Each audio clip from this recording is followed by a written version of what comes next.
शिवाजी कोण होता? भाग पुढचा. रयतेची कणव आलेला राजा.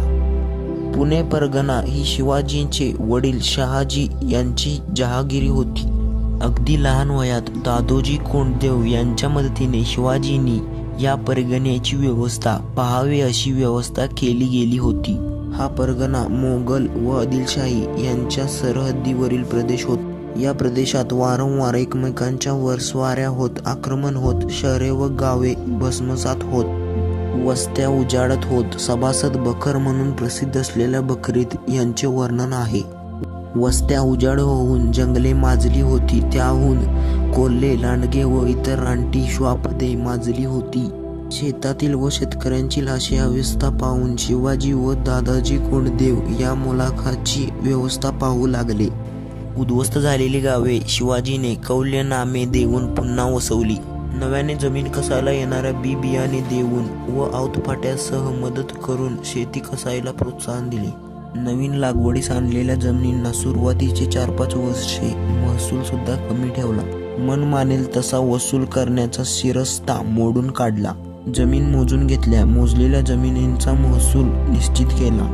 ठरलेला महसूल वसूल करण्याचा दंडक घालून दिला व तो महसूल अंमलात आणला. दुष्काळात महसूल माफ केला. पिकले नाही तर शेतकरी देणार कुठून हे समजून घेऊन शिवाजी राजा वागला. उलट दुष्काळात शेतकऱ्याला मदत केली जाई. वतनदाराच्या व्यवहाराचे हे वर्णन पहा. अशी पुरातन वहिवाट होती की महालगे, महालकी व गावगणन देशमुख, देशपांडे, देसाई, पाटील, कुलकर्णी, खोत, जमीनदार वगैरे वगैरे असत. त्यांच्या ताब्यात महाल, गाव असून रयतेकडून जमिनीचा वसूल त्यांनी करावा असे. सरकारी अधिकारी रयतेकडून प्रत्यक्ष वसूल घेत नसत. याची सर्व जबाबदारी देशमुख वगैरे जमीनदारांकडे असे. त्यामुळे सर्व रयत या मिरासदारांच्या ताब्यात असे. त्यांना वाटेल तसा ते रयतेकडून वसूल चोपून घेत असेत. एखाद्या गावाचे सरकारी देणे 200 किंवा 300 रुपये असेल तर मिरासदार त्या गावाकडून रयतेकडून 2-3 हजार रुपये वसूल उकळत असत. अशा तऱ्हेने आपला तळीराम गार करण्यासाठी रयतेस नाहक त्रास देत व सरकारसही फसवत ते आपल्या वस्तीच्या गावात होडे, वाडे, कोठे वगैरे बांधून शिपाई, प्यादे व बंदूक, तलवारी बळगून बळावत असत. त्यांचा हा बेकायदेशीर कारभार सरकारी अधिकाऱ्यांच्या कानी गेला म्हणजे ते त्यांच्याकडे सरकारी देणे अधिक मागत, परंतु त्यास प्रत्यक्ष देशमुख वगैरे प्रबळ जमीनदार दाद देत नसत. प्रसंग पडल्यास त्यांच्याशी भांडावयासही तयार होत. अशा व्यवस्थेमुळे जिकडे तिकडे पुंड पोळेगावकरांचा सुळसुळाट झाला होता. अशा अवस्थेतील शेती वसुलावर शिवाजीने नियंत्रण आणले. आता हे वर्णन पहा. स्वराज्यातील एकंदरी जमिनीची मोजणी करून ती लागवड करण्याचे नावे लावून तिची नोंद महालकऱ्यांच्या दप्तरी असे. जमीन मोजण्यासाठी काठी केली असे. ती 5 हात 5 मुठी लांब असे. एका हाताची लांबी 14 तसू असून काठीची लांबी 82 तसू असे.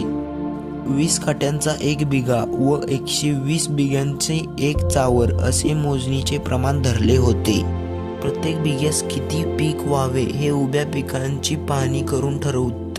ह्या उत्पन्नाच्या 5 तक्षिमा करून 3 तक्षिमा लागवड करणाऱ्या शेतकऱ्यांना भोगाव्या व 2 तक्षिमा सरकारला द्याव्या असा करार होता. हे सरकार देणे शेतकऱ्याच्या धान्याच्या किंवा नगदीच्या रूपाने द्यावे असे. आदर्शवादी संकटसमयी शेतकऱ्यांना सढळ हाताने तगाई देत. अवर्षणादी संकटसमयी शेतकऱ्यांना सढळ हाताने तगाई देत. ही तगाईची रक्कम त्यांनी 4-5 वर्षाच्या हप्त्याने फेडत असे.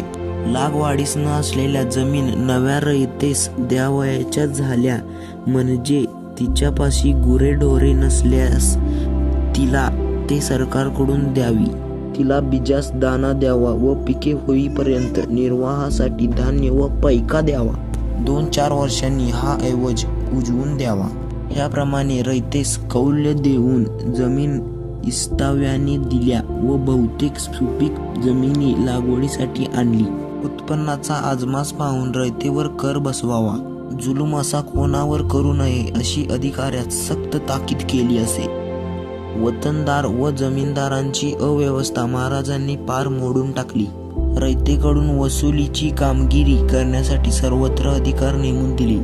पूर्वीच्या जमीनदारांनी व मिरासतदारांनी रयतेला कोणत्याही बाबतीत किडा इतकाही त्रास देऊ नये. त्याचे पूर्वीच्या अंमलात जितके मिळत असत त्याचे योग्य प्रमाण ठरवून त्यास ते सरकारी कामगाराकडून प्रतिवर्ष मिळवत जावे. त्यांनी ते प्रत्यक्ष रयतेकडून वसूल करू नये असे ठरवले. हा जो सरकारी उत्पन्नाचा ठरीव अंश त्यांच्या कोणत्याही जोखीमशिरी न बसता मिळत असे त्यास सरकारातून प्रतिवर्षी मंजुरी मिळावी लागे. त्यामुळे त्यांच्या वर्तनावर पुरा दाब बसवून रयत त्यांच्या कचाट्यातून साप सुटली. सुखी स्वतंत्र झाले. रयतेस गुलामी करणाऱ्या ह्या देशमुख, देशपांडे वगैरे ग्रामाधिकारी वाडे हुडे खोटे पाडून महाराजांनी जमीनदोस्त केली व त्यांनी असले धंदे करू नयेत. इतर रयतेसारखी साधी घरी बांधून राहावे असा हुकूम टाकला.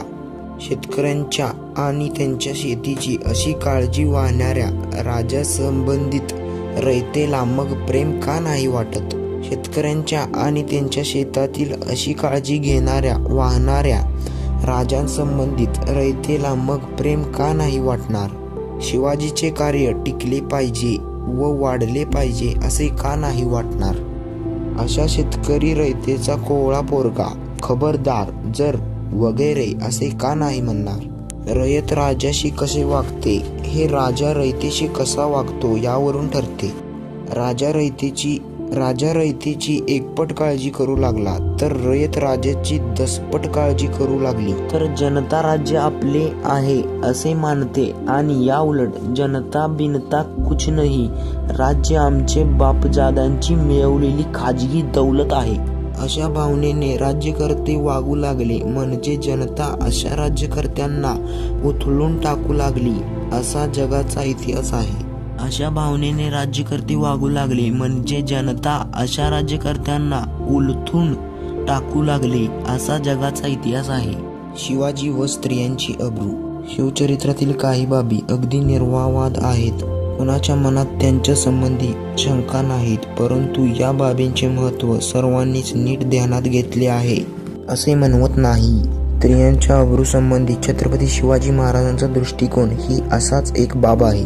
शिवाजी महाराजांच्या काळी आणि सरंजामदारीच्या काळात स्त्रियांची अब्रूला, विशेषतः गोरगरिबांच्या स्त्रियांच्या अब्रूला किंमत नव्हती.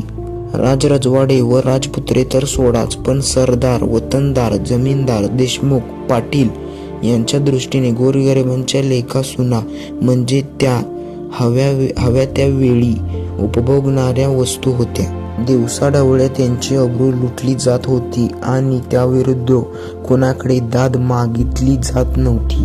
त्यांच्याकडे दाद मागायची तेच अब्रू लुटत होते. अब्रू लुटणाऱ्या मालमरातब अन पदव्या देत होते.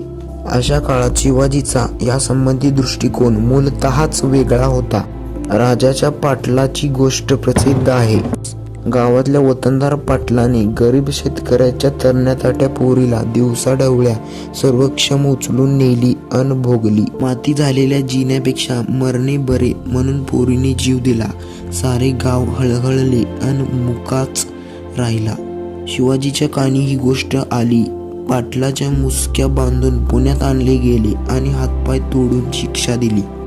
नुसती झाली नाही तर अंमलात आली. साऱ्या मावळ्या खोऱ्यात आश्चर्य पावले.